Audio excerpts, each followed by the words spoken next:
What is the anti defection law. तो मैं आपको थोड़ा सा एंटी डिफेक्शन लॉ के बारे में बता दूं, क्योंकि अभी हाल ही में सुप्रीम कोर्ट ने महाराष्ट्र के स्पीकर को बोला है कि आपने जो शिवसेना और एनसीपी पे जो एंटी डिफेक्शन का जो डिसीजन आना है उसको आपने पेंडिंग कर रखा है, तो उसके लिए सुप्रीम कोर्ट ने डेडलाइन दे दी है कि आपको 2 महीने के अंदर अंदर शिवसेना और एनसीपी पर आपको 3 महीने के अंदर अंदर अपना फाइनल डिसीजन देना है, फाइनल जजमेंट देना है। तो मैं पहले शुरू करता हूं कि एंटी डिफेक्शन है क्या और इसकी पृष्ठभूमि कैसे आई। एंटी डिफेक्शन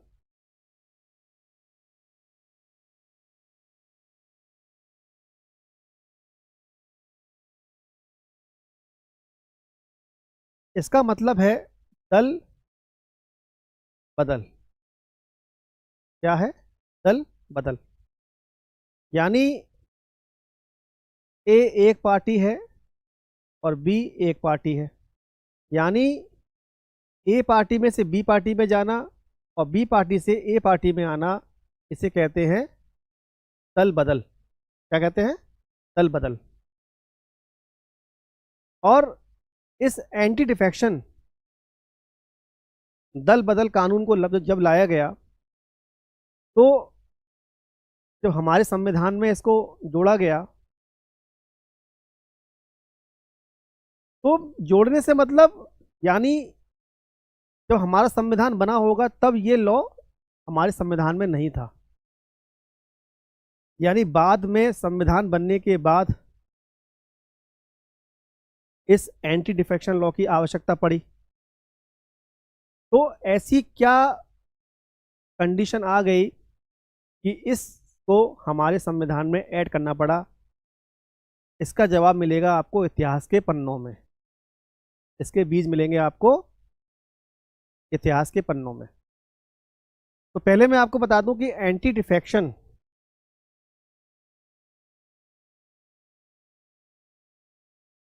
जो कानून है उसको हमने 52 कॉन्स्टिट्यूशन अमेंडमेंट 1985 में ऐड किया।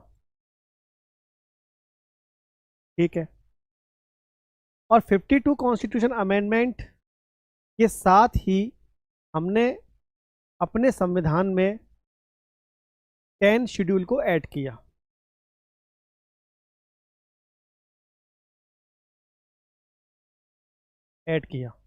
यानी हमारे मूल संविधान में ना तो 52 कॉन्स्टिट्यूशन अमेंडमेंट था, ना ही 10 शेड्यूल थी। मूल संविधान में कितनी शेड्यूल थी? 8। कितनी थी? 8। अब ऐसी क्या आवश्यकता पड़ गई कि हम इसको इसको हम लाए और हमने इसको कानून का रूप दिया, और कानून का रूप देने के साथ साथ हमने अपने संविधान में 10 शेड्यूल भी ऐड की। तो इसकी हम शुरुआत करते हैं। आपको थोड़ा पीछे जाना होगा, काफी पीछे जाना होगा। ये बात शुरू होती है 1967 से शुरू होती है और हम इसकी यात्रा खत्म करेंगे 1985 पे। 1967 में क्या हुआ? 1967 से पहले आपको पता है कि पंडित जवाहरलाल नेहरू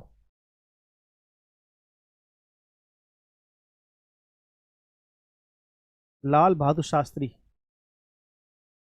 ये दोनों ही पीएम हमारे एक्सपायर कर गए। तो फिर कांग्रेस के सामने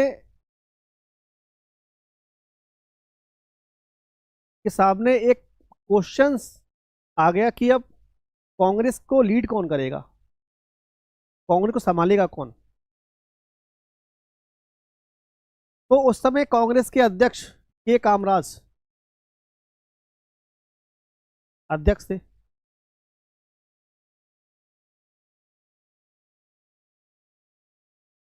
और उसी में मोरारजी देसाई कांग्रेस में थे। मोरारजी देसाई चाहते थे कि वो प्रधानमंत्री बने, लेकिन के कामराज ने इंदिरा गांधी को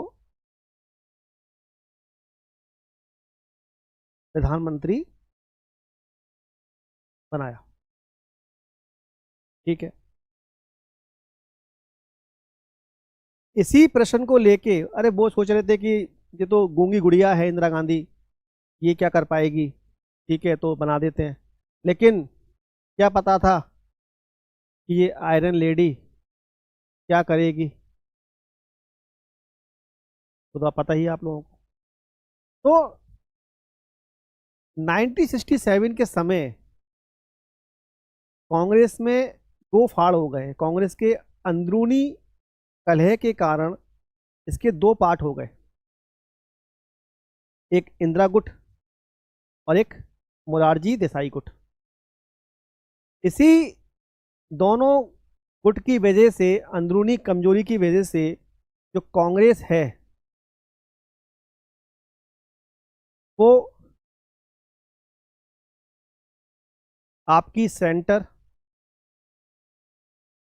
और स्टेट में वीक पड़ी, वीक हो गई स्टेट में और सेंटर पे। जैसे ही कांग्रेस वीक पड़ी सेंटर पे यानी केंद्र स्तर पर और राज्य स्तर पर, तो फिर धीरे धीरे धीरे धीरे धीरे क्या हुआ, छोटी छोटी पार्टियों का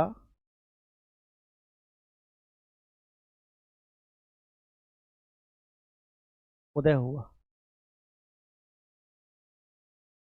और इन छोटी छोटी पार्टियों ने अपनी पकड़ मजबूत बनाई। जब 1967 में चौथा आम चुनाव हुआ,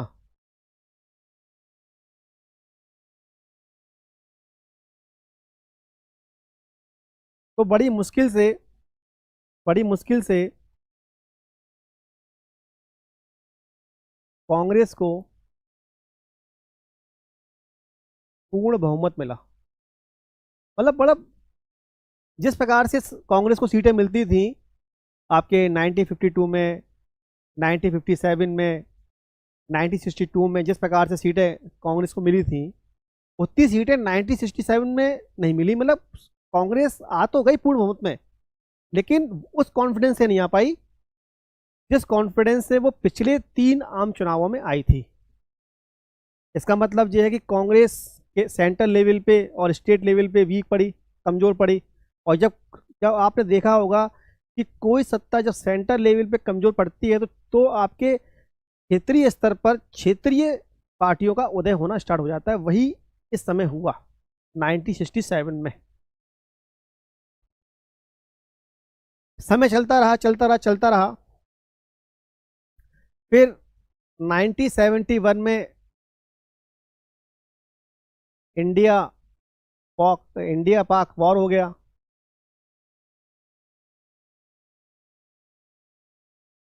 और मुझे यहाँ पर थोड़ा सा मैं एक चीज़ कहना चाहूँगा, मुझे याद आ गई कि यहाँ पर मुझे जब ये इंडिया पाक वॉर यानी पूर्वी पाकिस्तान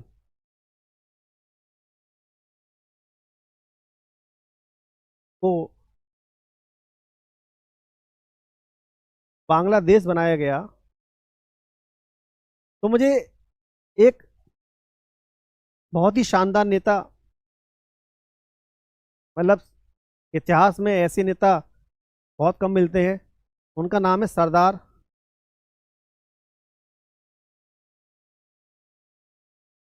वल्लभ भाई पटेल।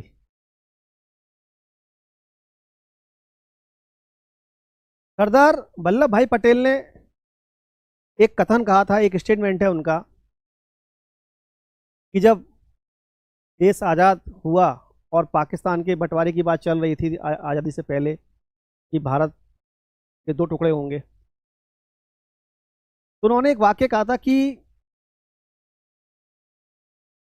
मेरे दो बाजू तो कट गए, मेरे दो बाजू तो कट गए, एक पश्चिमी पाकिस्तान और एक पूर्वी पाकिस्तान के रूप में, लेकिन मैं अब अपने पेट में कैंसर पैदा होने नहीं दूंगा। आप समझे बात को। उन्होंने कहा कि मेरे दो बाजू तो कट गए, लेकिन मैं अब अपने पेट में कैंसर पैदा होने नहीं दूंगा।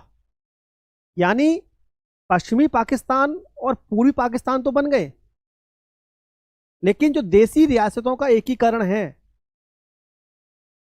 वो मैं करके रहूंगा, और मैं ऐसे अनेकों पाकिस्तान इस भारत में से पैदा होने नहीं दूंगा। यानी कैंसर रूपी बीमारी भारत में पैदा होने नहीं दूंगा। और आप देखते हैं कि हैदराबाद जो जो एक रियासत थी, सैनिक कार्रवाई के द्वारा इसमें चला था ऑपरेशन पोलो। आपसे पूछ सकते हैं कि ऑपरेशन पोलो कौन सी देसी रियासत को भारत में मिलाने के लिए हुआ था, तो वो थी हैदराबाद। तो वो सरदार वल्लभ भाई पटेल ही थे जिनके प्रयासों से हमारा भारत का एकीकरण हो पाया। ठीक है। तो थोड़ा सा मुझे याद आ गया सरदार वल्लभ भाई पटेल, इसलिए थोड़ा सा मैंने इनका जिक्र कर दिया। कहानी 1967 तक पहुंच गई थी, और उसके बाद ही मैंने बताया कि कांग्रेस के दो फाड़ हो गए थे, और कांग्रेस के दो फाड़ होने के अनुसार राज्यों में और केंद्रों में छोटी छोटी पार्टियों का उदय हो गया, और इंदिरा गांधी प्रधानमंत्री बनी। उस कॉन्फिडेंस से नहीं बनी जिस कॉन्फिडेंस से 1952, 1957, 1962 में कांग्रेस सत्ता में आई थी। केवल 282 सीटें कांग्रेस को मिली।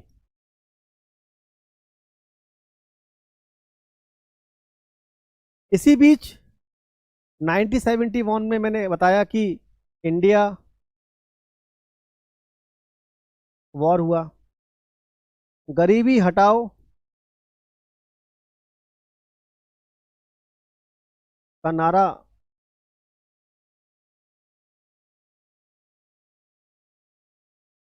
इंदिरा जी ने दिया, और उसी बीच में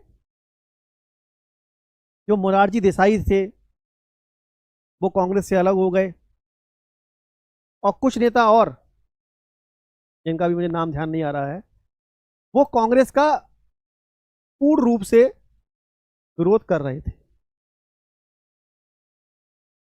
जब पूर्ण रूप से विरोध कर रहे थे तो उन्होंने ये कहा कि कांग्रेस को इस देश से हटाना चाहिए, और जो व्यक्ति सेना में है वो सेना का काम छोड़ दे, पुलिस अपना काम छोड़ दे, और हमारे साथ इस देश के सत्ता है, इंदिरा गांधी जी सत्ता है, उसको हटाने में हमारी मदद करे। तो इसी अस्थिरता को देखते हुए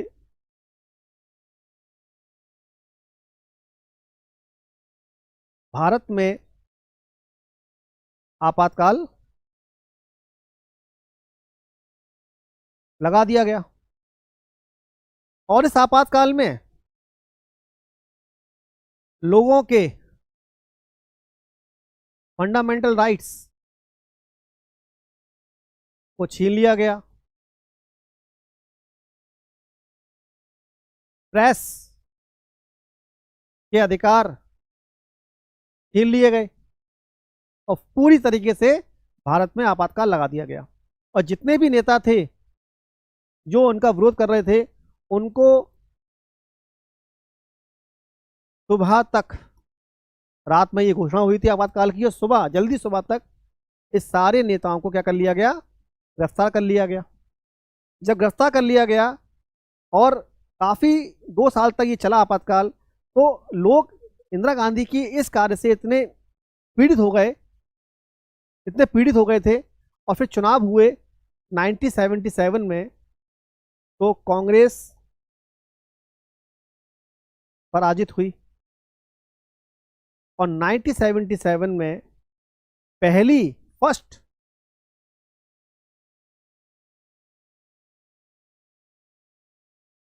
गैर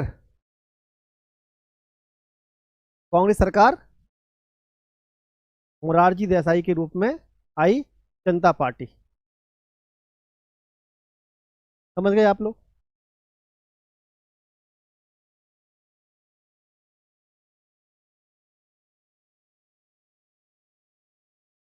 लेकिन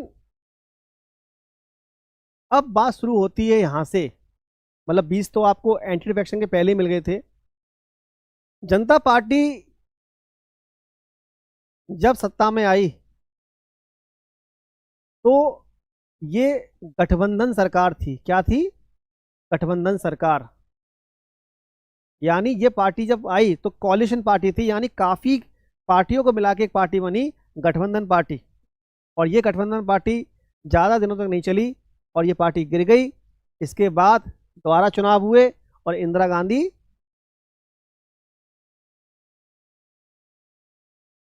दोबारा सत्ता में आई। ये चलता रहा और इसी बीच ये कंडीशन आ गई, क्षेत्रीय पार्टियों के उदय होने के कारण ये कंडीशन आ गई कि एक एक नेता, एक एक एमपी, एक एक एमएलए एक एक दिन में 3 3 पार्टी चेंज कर रहा है। ऐसे ही हरियाणा के एक मंत्री थे गया राम, इन्होंने 15 दिन में 3 पार्टी चेंज करी। और 1984 में जब इंदिरा गांधी जी की डेथ हुई और राजीव गांधी जब प्रधानमंत्री बने, और प्रधानमंत्री बने तो राजीव गांधी को पूरी सहानुभूति मिली और राजीव गांधी को इतनी सीटें मिली जितनी सीटें कभी भी आम चुनाव के इतिहास में किसी भी सत्तारूढ़ पार्टी को नहीं मिली थी। अब राजीव गांधी विदेश से पढ़ के आए थे तो राजीव गांधी ने काफी इनोवेशन व्यक्ति थे राजीव गांधी जी। तो राजीव गांधी ने क्या किया कि ये दल बदल की समस्या को देखते हुए इन्होंने इस समस्या का स्थायी समाधान निकालते हुए उन्होंने 52 कॉन्स्टिट्यूशन अमेंडमेंट 1985 कॉन्स्टिट्यूशन में ऐड किया और इसके साथ ही 10 शेड्यूल हमारे कॉन्स्टिट्यूशन में ऐड की गई। ठीक है। और anti defection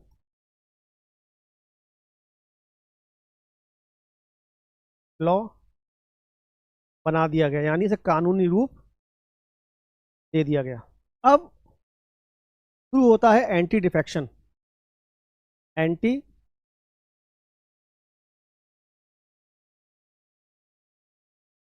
defection, anti defection कानून जो है, जो दल बदल कानून है,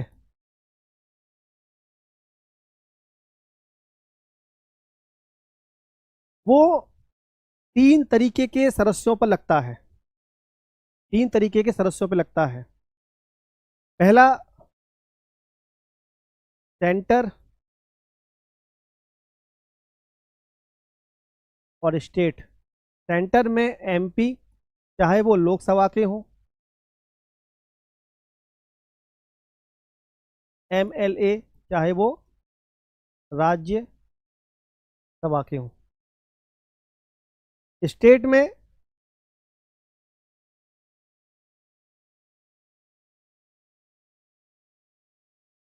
विधानमंडल यानी लेजिस्लेचर के सदस्य हों, चाहे वो विधानसभा के चाहे विधान परिषद के, यानी एमएलए और एमएलसी। विधानसभा को बोलते हैं लेजिस्लेटिव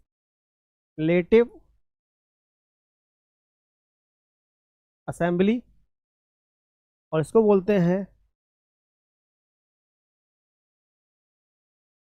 लेजिस्लेटिव काउंसिल। पहला है ये पहला नंबर। यानी मैंने बताया कि एंटी डिफेक्शन 3 प्रकार के सदस्यों पर लगता है। पहला मैंने बताया कि सेंटर पे एमपी, सेंटर पे एमपी, चाहे वो लोकसभा के हों चाहे राज्यसभा के हों, ठीक है। और स्टेट में एमएलए एमएलसी, चाहे वो विधानसभा के हों विधान परिषद के हों, ठीक है। दूसरा आता है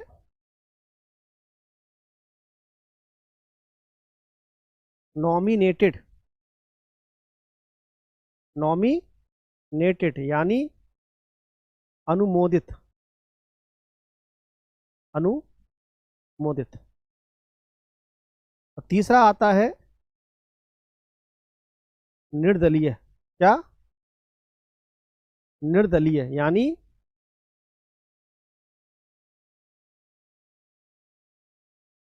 इंडिपेंडेंट। इन 3 सदस्यों पे एमपी चाहे लोकसभा का हो, एमपी चाहे राज्यसभा का हो, एमएलए चाहे विधानसभा का हो, एमएलसी चाहे विधान परिषद का हो,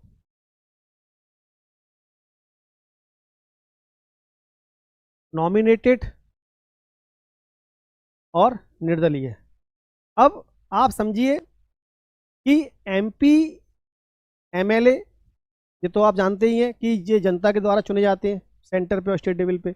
नॉमिनेटेड क्या होता है?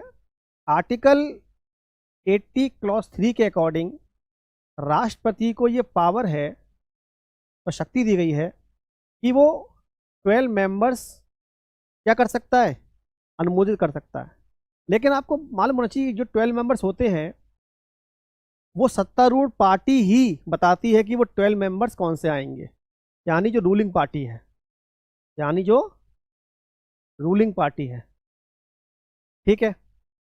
और निर्दलीय यानी कोई व्यक्ति जब चुनाव लड़ता है तो वो निर्दलीय भी लड़ सकता है। जरूरी नहीं है कि आपको किसी पार्टी में होना आवश्यक है तभी आप चुनाव लड़ सकते हैं, ऐसा नहीं है। आप बिना पार्टी के भी चुनाव लड़ सकते हैं, इसे बोलते हैं निर्दलीय यानी इंडिपेंडेंट। समझ गए? यानी एंटी डिफेक्शन लॉ क्यों लाया गया, क्या कंडीशन रही, क्या पृष्ठभूमि रही, वो आप समझ गए होंगे कि, और मैंने बताया कि anti defection law Rajiv Gandhi की सरकार में 1985 52 कॉन्स्टिट्यूशन अमेंडमेंट एक्ट के द्वारा जोड़ा गया, लाया गया, और हमारे संविधान में 10 शेड्यूल जोड़ी गई। और मैंने बताया कि एंटी डिफेक्शन लॉ 3 प्रकार के सदस्यों पर लगता है। पहले बताया मैंने सेंटर, स्टेट और एमपी, चाहे वो लोकसभा के हों, एमपी चाहे वो राज्यसभा के हों, नॉमिनेटेड, अनुमोदित, निर्दलीय। अब ठीक है, अब ये काम कैसे करता है? पहला ये है कि जो एमपी जो है और जो एमएलए हैं सेंटर में और स्टेट में एमएलसी, ठीक है, ये इन पे कब लगेगा एंटी डिफेक्शन? इन पे जब लगेगा एंटी डिफेक्शन जब इन्होंने पार्टी की गाइडलाइन से बाहर जाकर काम किया हो, पार्टी की गाइडलाइन से आकर बाहर काम किया गया हो, पहला। दूसरा, इन्होंने स्वेच्छा से जिस पार्टी से वो चुनकर आए थे उस पार्टी से इस्तीफा देके दूसरी पार्टी को ज्वाइन कर लिया हो। स्वेच्छा से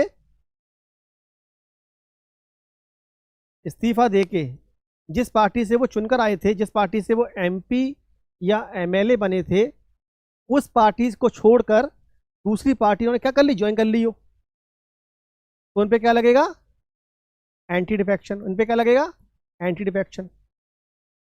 अब तीसरा क्या है कि जैसे आपको पता है कि संसद में जब लॉ बनता है, संसद में जब एक्ट बनता है तो उसके लिए क्या होता है, उसके लिए कोई बिल, मैंने बताया था कि कोई बिल जब एक्ट बनेगा तो वो कैसे बनेगा, सिंपल मेजोरिटी से, स्पेशल मेजोरिटी से बनेगा। अब सिंपल मेजोरिटी से बनेगा, स्पेशल मेजोरिटी से बनेगा, तो बनेगा जब ना, जब पास होगा। पास कहाँ होगा, पार्लियामेंट में होगा। पार्लियामेंट में पास कब होगा, सिंपल मेजोरिटी और स्पेशल मेजोरिटी से, ठीक है। उसमें जब सरकार बिल लेके आती है और जब एक्ट बनता है तो उसे राज्यसभा से और लोकसभा से पास करना होता है। सारे सदस्यों की मंजूरी चाहिए होती है कि हाँ, विपक्ष अब उस एक्ट पे क्या कहता है, उस चीज पे क्या कहता है, उसके विचार क्या है। जब वो परमिशन दे देगा, ठीक है, तो वो बिल पास हो जाएगा। तो इसके लिए जो पार्टी है, सत्तारूढ़ पार्टी, कोई पार्टी हो सकती है, चाहे सत्ता में हो चाहे वो अपोजिशन में हो, ठीक है, तो वो क्या करती है, विहिप, क्या,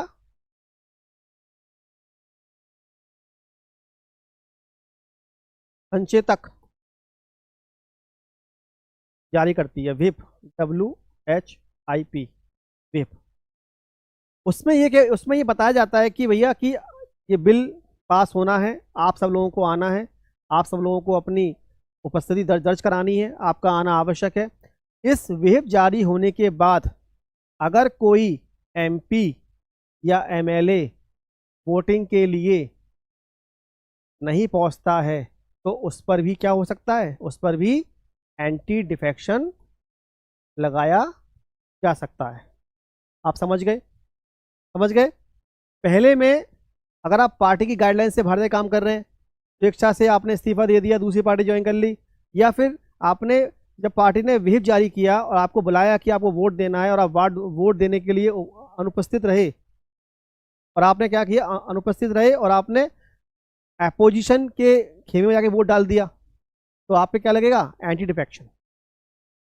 समझ गए आप। दूसरा है नॉमिनेटेड,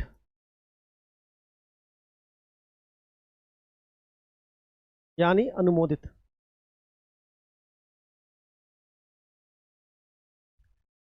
जब आपको अनुमोदित किया जाता है राज्यसभा में, तो आप किसी पार्टी के तो होते नहीं है, ठीक है। तो आपने क्या किया कि 6 महीने के बाद, 6 मंथ बियॉन्ड, आपने क्या किया, अदर पार्टी ज्वाइन कर लिया आपने, तो क्या लगेगा आप पे, एंटी डिफेक्शन। भैया आपको अनुमोदित किया था तो आप किसी पार्टी के नहीं थे, और आपने क्या किया, 6 मंथ के बाद आपने क्या किया, दूसरी पार्टी ज्वाइन कर ली, तो आप पे क्या लगेगा, एंटी डिफेक्शन। तीसरा है निर्दलीय। इसका मतलब यह है कि जब आप चुनाव लड़के आए थे तो आपको जनता ने इसलिए वोट डाला था कि आप किसी पार्टी से संबंधित नहीं है, यानी आपकी विचारधारा उन पार्टियों से नहीं है जो पार्टी कहती कुछ है करती कुछ है, तो आप निर्दलीय हैं, आप किसी पार्टी में नहीं है। तो जनता ने आपको किसी पार्टी में ना होने के नाते निर्दलीय होकर वोट दिया, विश्वास देके कि आप जाएंगे, आप काम करेंगे। लेकिन आपने क्या किया, जीतने के बाद आपने कोई पार्टी ज्वाइन कर ली,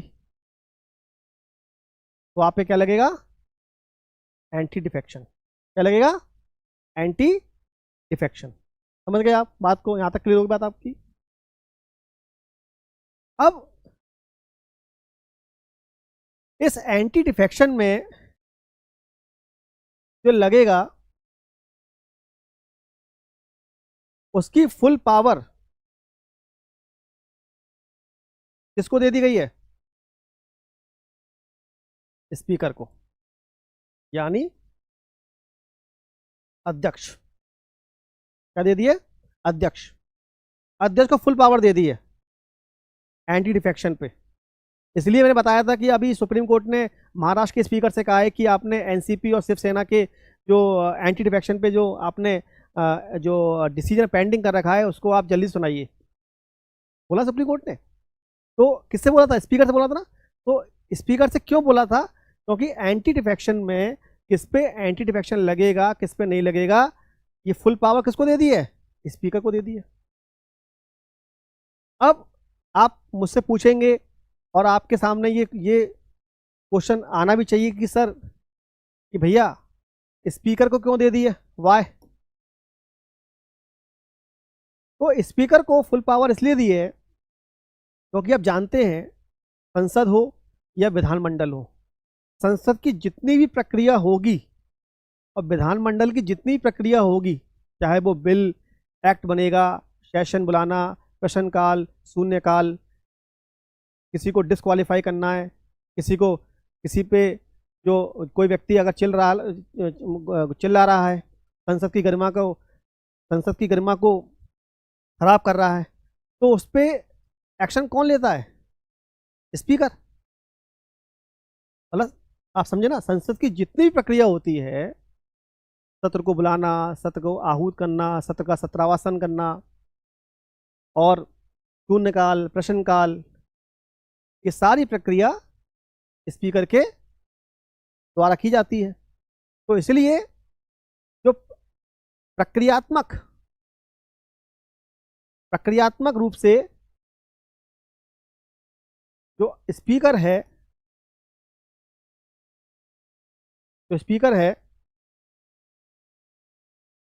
वो क्या है? अध्यक्ष है।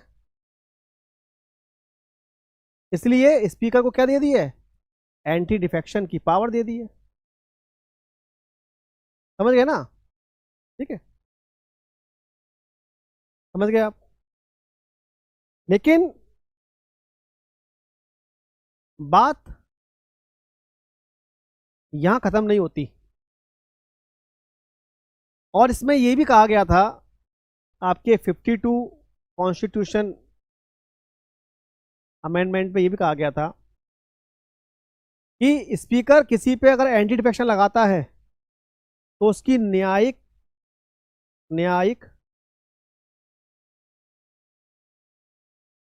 समीक्षा यानी जुडिशियल रिव्यू नहीं होगा। समझ गए? यानी जुडिशियल रिव्यू नहीं होगा, यानी सुप्रीम कोर्ट से ये पावर, जो शक्ति थी, वो शक्ति छीन ली। किसने? इस एक्ट ने, कि भाई अगर स्पीकर किसी भी एमपी एमएलए को अगर डिस्क्वालीफाई करता है एंटी डिफेक्शन के द्वारा तो उसकी न्यायिक समीक्षा नहीं होगी। तो फिर एक तरीके से आपने देखा कि स्पीकर के पास फुल पावर आ गई और स्पीकर चाहे तो किसी को भी अगर एंटी डिफेक्शन के तहत हटा सकता है। और आप जानते होंगे कि थोड़ा सा यहाँ पर कॉन्ट्रडिक्शन दिखता है।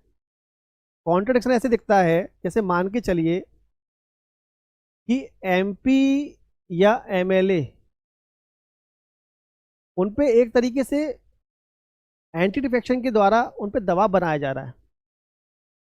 हो सकता है कि जब आपने कोई पार्टी ज्वाइन की हो तो आप उस पार्टी के मैनिफेस्टो से सहमत थे, लेकिन बाद में आप उस पार्टी के मैनिफेस्टो सहमत नहीं हुए, तो आपने क्या किया? उस पार्टी को छोड़ के दूसरी पार्टी में चले गए। ये तो आपका व्यक्तिगत आपका डिसीजन होना चाहिए। हो सकता है कि जिस बिल पर या जिस चीज पर वोटिंग होनी है आप उस बिल से सहमत नहीं है तो आपने वोटिंग नहीं करी, है ना, लेकिन फिर भी आप पे क्या लगा दिया गया? एंटी डिफेक्शन लॉ लगा दिया गया। आप समझ रहे हैं ना भैया? आप पे एंटी डिफेक्शन जब भी तो लगाया जाता है कि जब आपने वोटिंग ना की हो, स्वेच्छा से एक पार्टी छोड़ के दूसरी पार्टी में चले गए हो, आप वोटिंग के समय अनुपस्थित रहे हो। तो ये भी तो हो सकता है कि जब आपने पार्टी ज्वाइन की थी तो उस समय आप सहमत हो, लेकिन अब आप सहमत नहीं है उस पार्टी की विचारधारा से, तो आप हो सकता है कि आप ये पार्टी छोड़ के दूसरी पार्टी में जा सकते हैं। आप उस बिल से सहमत नहीं हो, आपके विचार उस बिल के विचारों से मेल ना खाते हो, तो आपने वोटिंग नहीं की हो, ये भी तो हो सकता है। लेकिन फिर भी क्या हुआ, स्पीकर ने क्या किया, उस पर एंटी डिफेक्शन लगा दिया, आपको डिस्क्वालीफाई कर दिया। तो कहीं ना कहीं ये कॉन्ट्रडिक्शन है ना, कॉन्ट्रडिक्शन है ना, नहीं नहीं है, विरोधाभास है या नहीं है ना। तो ये बात भी आपके दिमाग में होनी चाहिए। अब दूसरी चीज कि जो स्पीकर होता है वो सत्तारूढ़ पार्टी का ही होता है ज्यादातर, क्योंकि स्पीकर का चयन स्पेशल मेजोरिटी से किया जाता है, और वो किसका होता है, सत्तारूढ़ पार्टी का। तो स्वाभाविक है ना कि सत्तारूढ़ पार्टी का है स्पीकर, सत्तारूढ़ पार्टी ने बनाया है, तो वो कहीं ना कहीं उस पार्टी के विचारधारा से सहमत होगा। तो जिस पार्टी ने एंटी डिफेक्शन के लिए बोला, उसे तुरंत लगा दिया उस एमपी एमएलए पर। तो ये कहीं ना कहीं स्पीकर और ये एमपी एमएलए की जो व्यक्तिगत विचारधारा है उनका कॉन्ट्रडिक्शन दिखाई देता है। एक एक नागालैंड के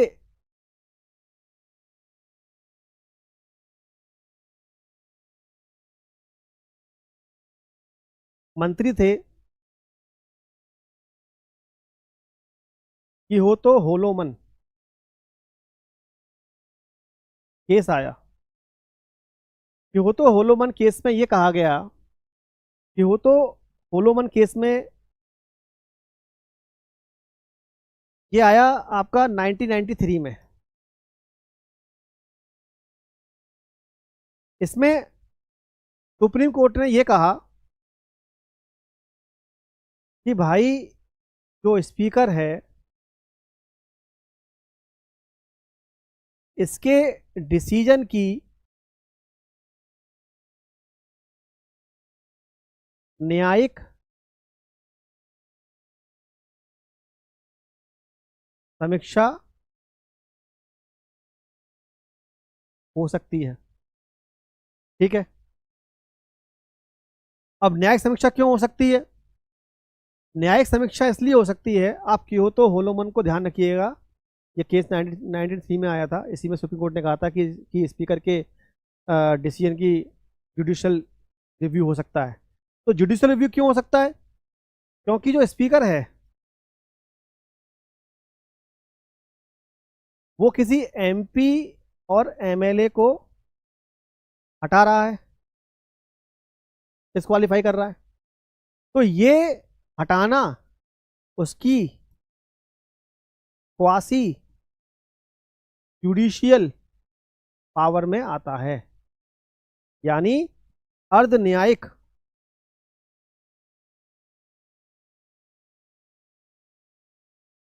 पावर में आता है।